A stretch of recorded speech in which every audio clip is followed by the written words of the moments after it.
Ripples and Waves. A queer retelling of Hans Christian Andersen's The Little Mermaid.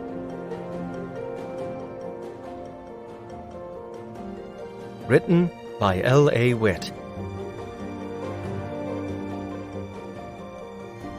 Narrated by Michael Ferraiuolo.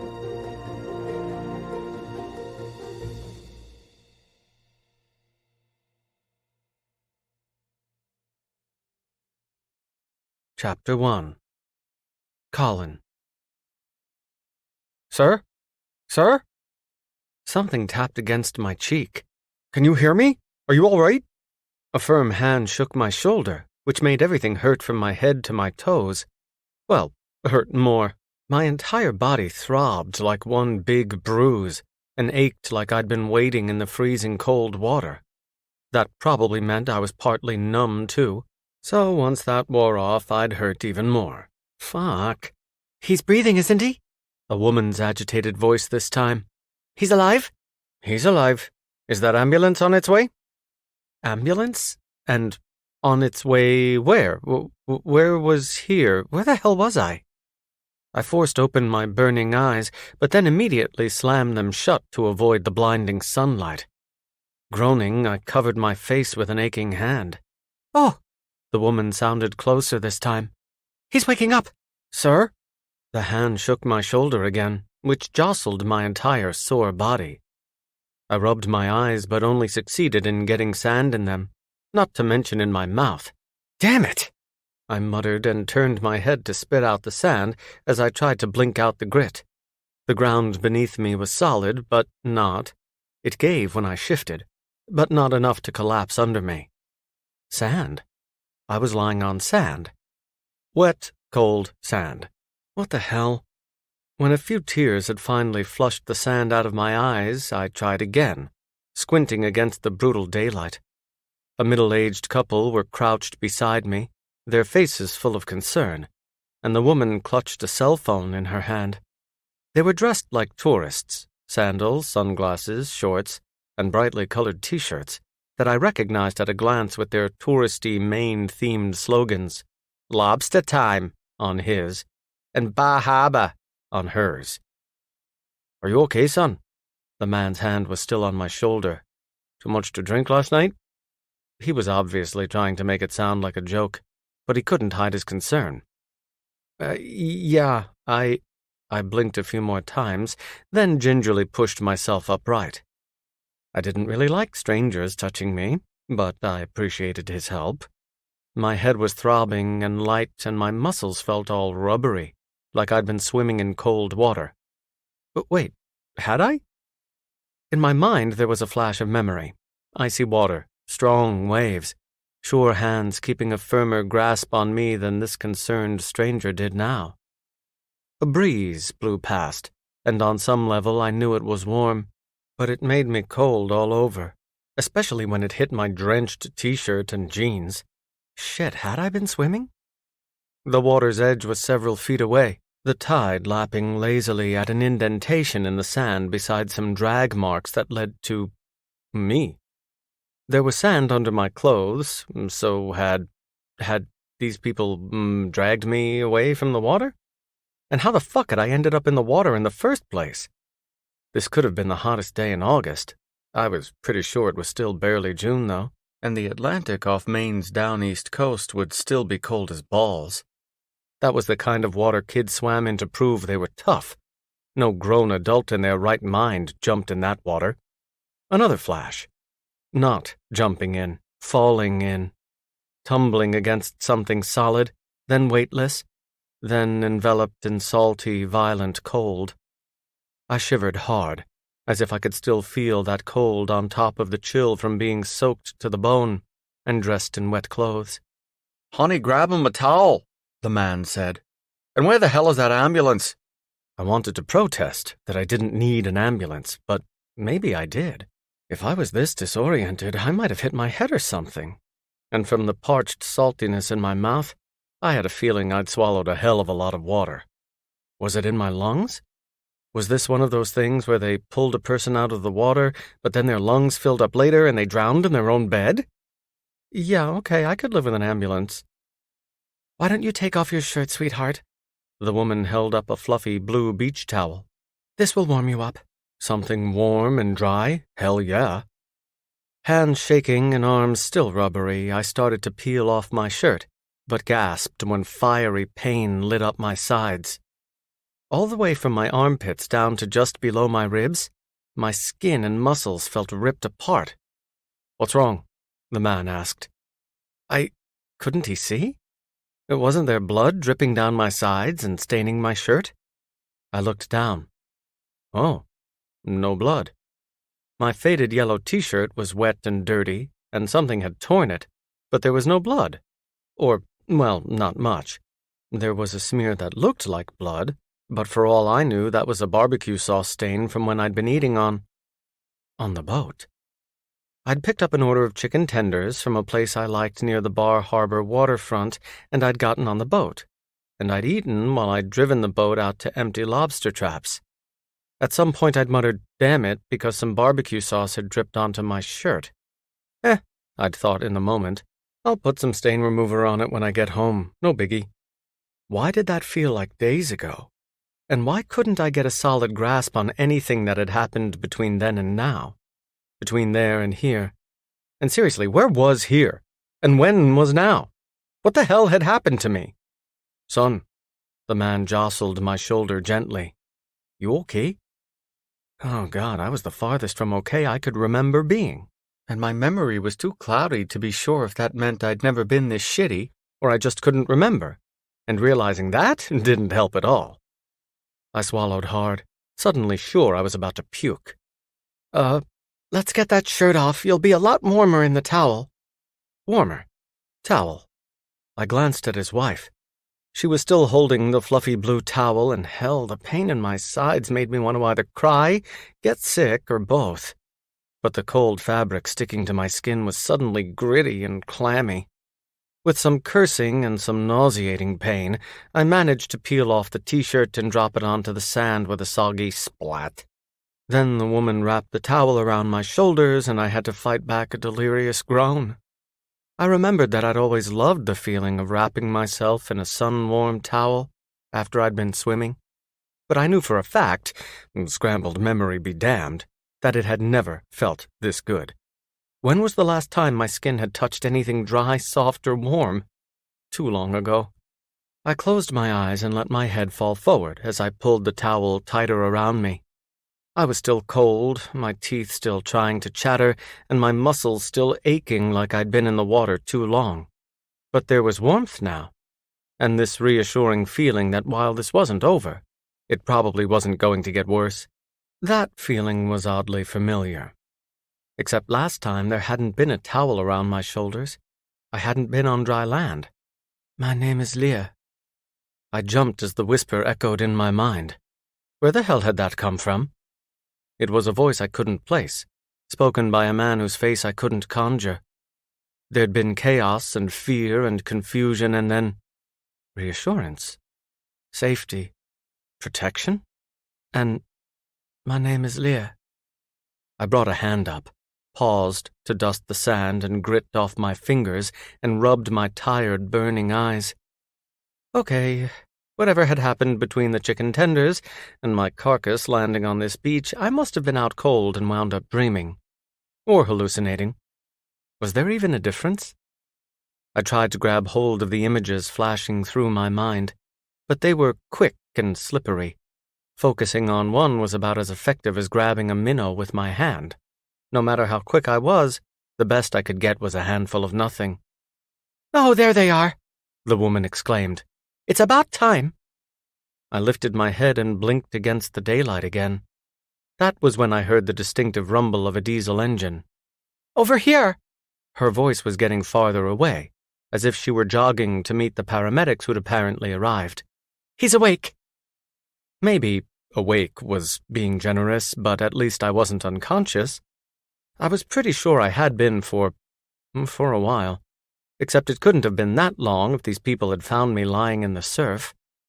I was no expert on hypothermia, but I was pretty sure that if I'd been passed out in the water for as long as it felt like I had, I should have been a hell of a lot more hypothermic than this. What on earth happened? And when did it happen? Footsteps came up behind me. The woman was talking quickly to someone, but I didn't catch everything she said. Then someone walked around me and squatted in front of me. He was a round-faced white guy, and he took a breath like he was about to speak. But then he froze, and so did I. That was the thing about small tourist towns like this. The streets may have been teeming with unfamiliar visitors this time of year, but the people who lived here? We all knew each other on sight. If you'd lived here for more than a year or two, you couldn't go to dinner or goddamned Walmart without running into half a dozen people you knew. So I guess it wasn't really a surprise that I recognized the paramedic staring back at me. He was Brad Howard. We'd gone to high school together. We'd sat together in geometry one semester. And even if I hadn't recognized him, he probably would have recognized me. That was the thing about coming from one of those families with too much money and power. Everyone in goddamn Down East Maine knew who I was. "Oh, my God!" Brad laughed and shook his head as he clapped my shoulder. "Jesus Christ! There are a lot of people who are going to be thrilled when they hear about this." Then he looked past me. "Hey, Jessica, put in a call." His eyes flicked back to me, wide with wonder. "We just found Call in Everroad." Chapter 2. Lear. From a safe distance away, and masked by a little magic for good measure, I watched the land people helping the man to his feet. He was unsteady, leaning hard on the others, but he was awake and upright. None of them seemed panicked over his condition either. Good. He'd be all right. I'd worried no one would find him there before the cold got to him, but then the man and woman had stumbled across him, and they'd stayed by his side until the other people arrived. Satisfied he was safe, I slipped beneath the surface and dove. With a few hard flips of my tail, I was far below the surface, and began following the familiar rocks and trenches toward home. With every dip and turn, I dreaded my arrival. My parents and brothers already disapproved of me going to the surface as often as I did. This time I'd been gone much longer than usual, and no one would be happy with the reason. What could I have done, though? The man had been stranded when the storm came in. Something had been wrong with his boat, and he hadn't been able to return to shore before the wind and waves had begun tossing him around. If I'd left him the way merfolk were meant to leave land people who were foolish enough to enter the water, he'd have been dead for sure. Dashed on the rocks by wind, drowned beneath crashing waves. Even if he could have survived the violence of the storm, the water was too cold for land people. It wasn't our custom to save them. There was too much danger to us, and the land people knew they were gambling with death when they left dry land. But I'd never seen one in danger like that, and I couldn't just let the storm kill him. I'd never imagined I could let anyone, land or mer, die, if I could save them, and when the moment had come, I'd been right. And was that the only reason you saved him? Truth was, no. I'd have saved anyone I'd found in danger, but him? I'd been intrigued by him before the clouds had even begun to gather. Intrigued in ways I still didn't quite understand. There were those among the mare who thought the land people were ugly creatures with their strange legs and absence of fins and gills. Some thought they were beautiful in their own way, much like we thought sharks and storms were beautiful. Something to admire from a distance but never touch. Certainly not touch. From time to time, though, someone said the taboo words aloud, that given the chance they'd couple with an extraordinarily beautiful land person. There were even a few who claimed they had, though Neptune knew exactly how someone would go about that. Where would you even put the... Anyway, I had no idea. I'd never thought about a land person like that. Not until I saw him. I shivered as I swam on, my mind full of his face and what I'd been able to see of his body. He was one of the lighter-skinned people, touched faintly brown the way some of them were if they spent a lot of time in the sun. For the first time in my life, I wished I could see more of a land person. His kind were woefully ill-equipped against the elements, not to mention modest, and like hermit crabs, never ventured out into the light without first wrapping themselves in colourful things. His face had been easy to see, though, faintly shadowed with the golden beginnings of the face hair some of his kind wore. With dark eyes I could have stared into for days. I'd swum alongside his craft for a while, watching him from under cover of magic as he sang to himself and emptied lobsters from traps. Even while he'd glanced at the horizon and the dark clouds in the distance, he'd seemed happy and content, smiling when some seabirds flew by, and even offering some food to a gull that had landed on his boat. His smile had mesmerized me, and then the other boat had arrived, coming up perilously close to his, so I'd gone below to keep from getting caught between them. When it was just his boat again, I'd surfaced, and his smile had been gone, just like the other boat. He'd seemed worried, frantic even. His boat had gone quiet, and in between throwing progressively more panicked looks toward the blackening horizon, he'd tried, I thought, to fix it. He'd spoken into something at one point, calling for help. "The props are fouled," he'd said into the little box. They got tangled in a lobster line and... Yeah, the props were spinning, and now they're gummed up really bad, and the storm's coming in. Shit, I think I need the Coast Guard. The Coast Guard? I knew those words. My father had shown me one of their boats once, red and white with angular symbols along the hulls. The people manning those boats were land people who existed to rescue others who'd foundered in the water. Good. This man would be safe as long as the Coast Guard came. Except the Coast Guard never came. No one did. I'd done what I could to keep the water around him calm, but what magic I possessed was no match for a storm on the sea.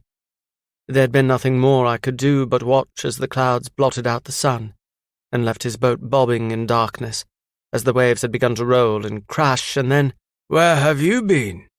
Caspian's voice startled me out of my memories, and I veered so hard I nearly crashed into a rock.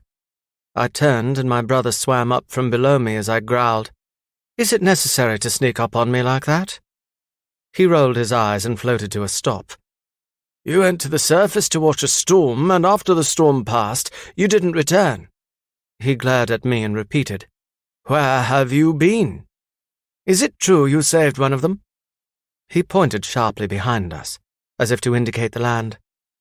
I gave an irritated flip of my tail fins and started swimming again. As he fell in beside me, I said, "Someone needed help. I helped him." Caspian tisked. "I knew it. You're going to get yourself killed one day, you know." "He would have drowned," I snapped, swimming harder just to make him struggle to keep up with me.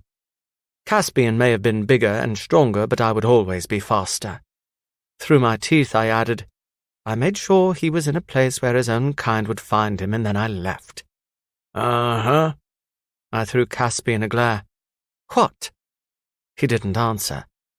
We swam in silence, but I knew this conversation wasn't over. He was likely waiting until we were home, and he'd have our parents and sisters to help outnumber me. They'd all have an opinion about me spending time at the surface, even though I'd never had the same fascination with the land people that other mer had. I just loved storms, but last night there'd been a land person stranded in the storm. One who'd had me enthralled with nothing more than his face and his voice and his smile. And I'd saved him from the storm. And now I wanted to see him again. And I'd be forbidden from going near the surface at all if anyone suspected a thing. Caspian and I were nearly home when he suddenly surged past me and cut me off so abruptly we nearly collided. "What up?" "Lear, I need you to listen to me." He grabbed my shoulders and looked in my eyes. "Are you listening?" I didn't want to be, but he wouldn't let it go until I did, so I glared at him. "All right, what?" "You can't save all the land people." His voice was firm, but not as sharp as it usually was whenever I'd returned from the surface. "You can't save any of them, Lear, any of them. Sometimes they fall into the water, and they drown." I set my jaw. "But if I can save one, then why shouldn't I?" "Do you think they ever save us?" He arched a brow. "Have you ever known a mer who was saved by a land person?" I avoided his gaze. No, that's because they don't exist. He tightened his grip on my shoulders, an unspoken bid for me to look at him again. I didn't, but he kept talking. When they find us, they take us to their buildings and study us, in pieces, or they put our dried carcasses up for others to look at. So what? I returned my narrow-eyed gaze to his. I should let them drown when they fall into our world? You shouldn't endanger yourself to save them. He pointed upward. And just being near the surface is putting— Yes, I know, I said with a groan. Being near the surface puts me in danger of being seen. I shimmied out of his grasp and swam in a circle just to stay out of his reach. You think I go anywhere near the top without covering myself in enough magic to stay unseen? I think you take for granted that that's enough. Are you suggesting the humans have come up with a machine to make it past our magic? I laughed and started swimming toward home again. They're not that smart. Leah, he growled something, then caught up with me. Just be cautious, will you? Don't make me be the one to tell Mother your dried-out carcass is pinned up for them to gawk at. You worry too much. You don't worry enough. Maybe he was right, but my magic and speed had kept me safe enough. They'd also kept the land person safe when his boat had failed during the storm. I'd been careful then, careful to protect myself and the fragile man from the brutal storm. I would never apologize for that. And I would never tell any of them that, in a moment of foolish hope that he might remember. I'd whispered my name in his ear before I'd left him to be found. Please remember my name.